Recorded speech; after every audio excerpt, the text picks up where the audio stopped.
E ao anjo da igreja de Laodiceia escreve: Estas coisas diz o Amém, a fiel e verdadeira testemunha, o princípio da criação de Deus. Eu conheço as tuas obras, que não és nem frio e nem quente. Eu gostaria que fosses frio ou quente. Então, como tu és morno, e nem frio e nem quente, vomitar-te-ei da minha boca. Porque tu dizes: Eu sou rico, cheio de bens, não tenho necessidade de nada, e não sabes que tu és desgraçado, miserável, pobre, cego e nu. Que o Senhor nos abençoe através da sua poderosa palavra, que vem endereçada a você, igreja noiva do Senhor Jesus Cristo. O irmão Branham pregou uma mensagem intitulada A Era de Pérgamo, fazendo parte de uma série de mensagens às 7 eras da igreja de Apocalipse. E aqui você vê que é o próprio Deus falando para que fosse escrito essas palavras. É o próprio Jesus Cristo, né? Ele ainda diz assim: aquele que tem ouvidos, ouça o que o Espírito diz às igrejas. E quando ele manda escrever, ele fala assim: e ao anjo da igreja de Laodiceia escreve. Ele está dando ordem para alguém escrever ali.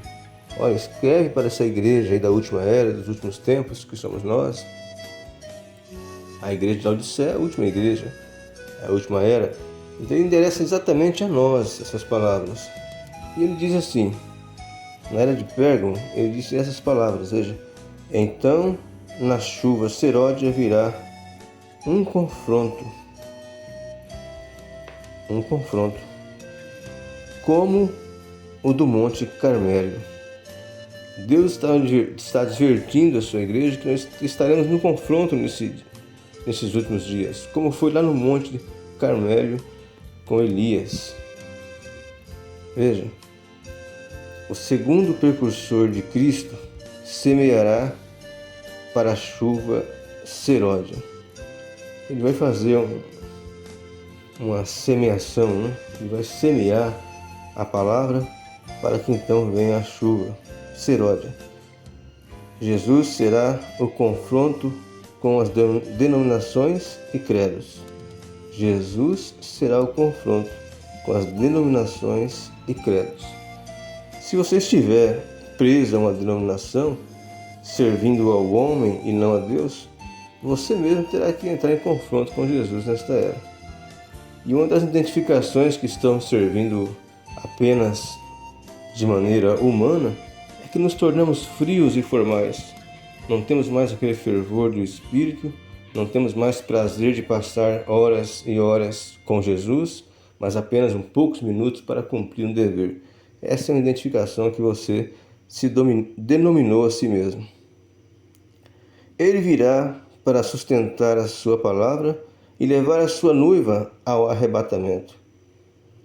Vê que é para nós essa palavra que está aqui em Pérgamo, na página 150 do livro As 7 Eras. O primeiro confronto foi o Monte Carmelo, o segundo foi no Monte da Transfiguração e o terceiro será no Monte Sião. O estranho comportamento de Moisés, Elias e João, retirando-se do meio do povo para o isolamento, deixou muitas mensagens que tinham sido rejeitadas. Eles foram rejeitados, eles não compreenderam o que era porque as suas mensagens tinham sido rejeitadas. Por isso eles se afastavam do povo. Porém a semente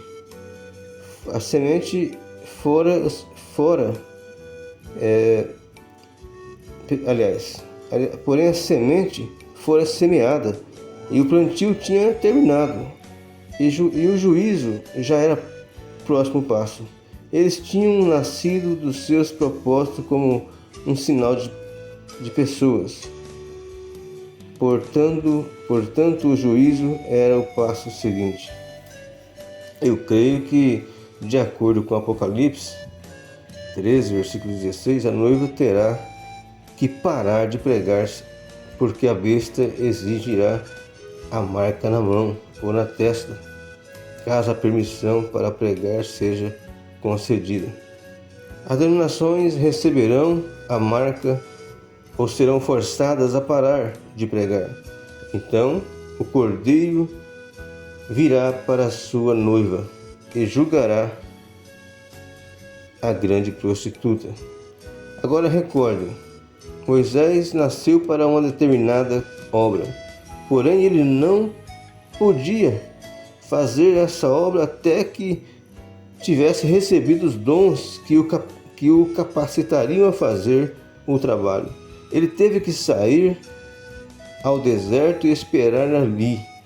Deus tinha um tempo designado. Havia de ser um certo faraó no trono e o povo tinha que estar clamando pelo pão da vida antes que Deus pudesse enviá-lo de volta. Isto é verdade para o nosso dia também. O povo tem que estar clamando. Você está clamando pelo pão da vida? Você não está satisfeito em ouvir sermõezinhos feitos à beira de uma praia, sermõezinhos feitos às vezes no conforto de uma poltrona? Olha, você tem que entender que os verdadeiros sermões eles vêm através de provas, de lutas. Moisés tirou sua mensagem no deserto. Jesus iniciou seu ministério no deserto. João Batista também foi treinado no deserto. Então, esse pregador que nunca tem um deserto, esse pregador que sempre tudo está bonança para ele, que mensagem ele trará? Que mensagem ele trará para o povo? Uma mensagem superficial, sem profundidade alguma nas Escrituras? Uma mensagem que simplesmente diz ao povo que está tudo bem? Uma mensagem que simplesmente diz ao povo: vá à igreja, frequente os cultos se você estará seguro? Uma mensagem que simplesmente não incentiva e não leva o povo a desejar ler a Bíblia, estudar a palavra de Deus? Uma mensagem que não leva o povo a desejar estar cheio do Espírito Santo? Desconfia dela. Esta é uma frase do pastor Juvenal Francisco do Carmo em uma de suas pregações, me lembrei agora. Se você ouve uma pregação que não te dá o desejo de ser cheio do Espírito Santo, simplesmente desconfie desta mensagem. Desconfie desse pregador. Onde ele está buscando a sua inspiração? No conforto? Onde ele está buscando a sua inspiração? No shopping center, passeando? Na tarde? Ora, que tal você fazer um passeio no shopping center e depois ocupar o seu púlpito para trazer uma mensagem? Que tal você estar envolvido com conversas frívolas e depois ocupar o púlpito para trazer uma mensagem? Que tal? O que você acha disso, meu jovem e amigo, pregador, você que ouve, às vezes já está há tanto tempo? Eu não estou aqui procurando estar trazendo algo que não cabe na minha alçada, mas estou trazendo a palavra, é a orientação da palavra. O povo precisa da palavra, o povo não precisa de mensagens motivacionais que diz: você vai vencer, você já venceu, isso e aquilo outro. Não, o que precisamos ouvir dos pregadores é isso aqui, ó. Eles têm que sustentar a palavra de Deus acima de tudo. E a palavra de Deus é esta aqui, ó. Arrependa-te, porque você não está frio e nem você está quente, você está morno, está na metade do caminho. E a culpa é de quem? Um povo morno, apático, que não faz nem sequer menção de ser cristão na sua maneira de viver. Você não sabe se é ou não é. A conversa é igual ao do mundo, a maneira é igual ao do mundo, a roupa é igual ao do mundo, as ambições, enfim. Não é isso que Deus quer de nós. E o povo tem que estar clamando pelo pão da vida. Se você está clamando pelo pão da vida nesta manhã, eu não estou te ofendendo, eu estou colocando uma parcela de contribuição para o reino de Deus, porque essa é a minha única intenção. Eu não estou pregando isso aqui com nenhum outro objetivo, a não ser nos unirmos em torno da palavra. Veja, Nós temos uma geração hoje buscadora de sinais, que sabem pouco ou nada acerca da palavra de Deus ou de um verdadeiro nascimento do Espírito de Deus. Veja, é o irmão Branham falando essas palavras tremendas aqui, um homem provado pelo tempo. A sua mensagem foi provada pelo tempo, a sua mensagem foi provada e aprovada, então não há algo que nós discutimos a respeito disso. Ou você crê ou você não crê. Então, na página 151 do livro das 7 eras, ele diz isso aqui, ó: temos uma geração que são apenas buscadores de sinais, que sabem pouco ou nada acerca da palavra de Deus. O que mais se busca hoje é sinais. Busca-se nos shows, gospels, busca nos chamados avivamentos, que não aviva em nada a alma e nem o espírito, mas só aviva a parte externa do homem, as sensações humanas. Sai dali é como leite que ferveu e depois abaixa, não tem mais nada de espuma. Mas então sai dali e acabou tudo. Não tem mais nada para apresentar a Deus. É só aquele momento. Deus não quer isso de você. Deus quer uma vida diária, constante, caminhando na palavra, buscando a Deus em primeiro lugar, e as demais coisas nos serão acrescentadas. Então, se você tem ouvidos para ouvir, ouça o que o Espírito está dizendo à igreja. Agora é a igreja, não é mais as.